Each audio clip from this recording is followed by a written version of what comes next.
नमस्कार, मैं वर्षना और आप देख रहे हैं खबर दृष्टिकोण।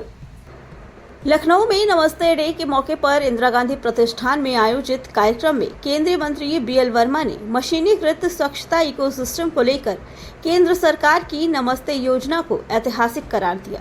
उन्होंने कहा कि ये योजना सफाई कर्मचारियों की सुरक्षा और गरिमा को आकार देती है। यूपी के नगर निगमों में आज मशीनों से सफाई कार्य कराए जा रहे हैं, जिससे कर्मचारियों को सुरक्षित वातावरण में काम मिल रहा है। बीएल वर्मा ने रेड कार्पेट वॉक का भी जिक्र किया। उन्होंने कहा कि सफाई कर्मचारियों ने सुरक्षा उपकरणों के साथ रेड कार्पेट पर वॉक कर एक अहम संदेश दिया है। उन्होंने बताया कि कचरा प्रबंधन में लगे कर्मियों के लिए हेल्पलाइन नंबर 14473 भी जारी किया गया है। कार्यक्रम में बीएल वर्मा ने यूपी के ओडीओपी प्रोडक्ट्स की सराहना करते हुए कहा कि देश में इससे पहला स्थान मिला है और अब यूपी के उत्पाद दुनिया भर में पसंद किए जा रहे हैं। इसके लिए उन्होंने योगी सरकार को भी धन्यवाद दिया। बीएल वर्मा ने कानून व्यवस्था के मोर्चे पर भी योगी सरकार की प्रशंसा करते हुए कहा कि माफियाओं का नेटवर्क तोड़ा गया है और धर्मांतरण जैसी संगठित अपराधों पर भी सख्ती से कार्रवाई हुई है। उन्होंने छांगुर धर्मांतरण सिंडिकेट का जिक्र करते हुए कहा कि ऐसे लोगों को चिन्हित कर कार्रवाई की जा रही है।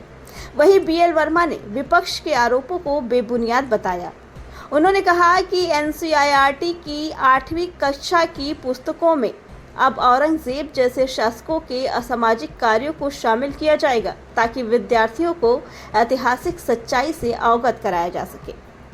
नमस्ते डे का ये कार्यक्रम न सिर्फ स्वच्छता के क्षेत्र में हो रहे बदलाव को दर्शाता है, बल्कि ये साबित करता है कि सरकार सफाई कर्मचारियों की सुरक्षा और सम्मान को लेकर कितनी गंभीर है।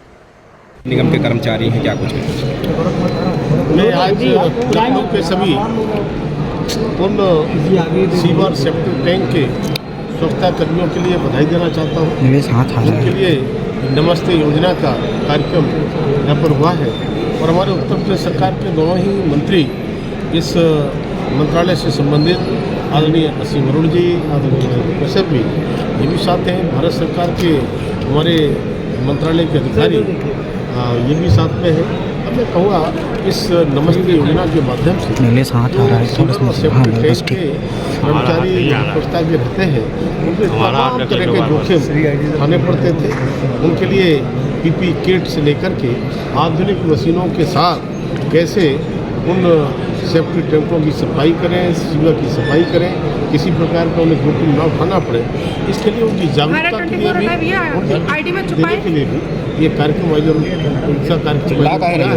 और अभी हम लोगों ने देखा है लगातार अभी हमने एक हेल्पलाइन नंबर भी दिया है और साथ ही साथ मैं कह सकता हूँ कि हमारे सभी अधिकारियों के द्वारा लगातार ये मुहिम चलाई जा रही है।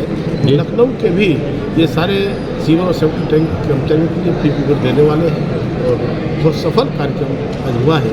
मैं आयोजकों के लिए सफलता को बधाई देता हूँ। सर, उत्तर प्रदेश के कैसे देखते हैं इसको?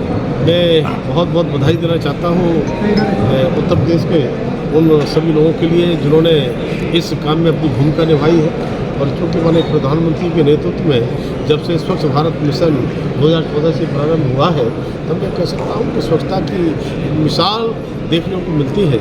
अभी कुछ ही दिनों पहले मैं एक देश के एक ऐसे हिस्से में अंडमान निकोबार गया था। आदरणीय प्रधानमंत्री ने वहाँ पर प्लास्टिक मुक्त का अभियान जो छोड़कर कहकर आए थे, तब मैंने देखा कि बिल्कुल वहाँ स्वच्छ तरीके से, और यहाँ तक कि हम लोग को देखा मैंने कि जो नारियल पीने का पाइप होता है वो भी प्लास्टिक का नहीं था, वही बांस का था। इस समय मिशन के अंतर्गत लगातार तेजी के साथ काम हो रहा है और देश के 140 करोड़ लोग उसमें अपना सहयोग देने का काम। सामाजिक न्याय और अधिकारिता मंत्रालय हर क्षेत्र में हम उनके लिए सुरक्षा से लेकर सेवा से लेकर देने का काम करते हैं। किस प्रकार के सहयोग की आवश्यकता है, चाहे सामाजिक क्षेत्र में हमारे दिव्यांगजन हो, चाहे वरिष्ठ नागरिकगण हो, चाहे डीएनटी हो, चाहे हमारे ट्रांसजेंडर हो, सभी क्षेत्रों में लगातार हमारा मंत्रालय काम करता है। और आज हम कह सकते हैं कि आदरणीय प्रधानमंत्री के नेतृत्व में जो सबका साथ सबका विकास और सबका विश्वास और सामूहिक रूप से इस देश के विकास में सबका प्रयास होना चाहिए, इस मंत्र को आदरणीय प्रधानमंत्री ने कहा ही नहीं है, उस मंत्र को चरितार्थ करने का काम है। खबरों में फिलहाल इतना ही। बाकी खबरों के लिए देखते रहें खबर दृष्टिकोण।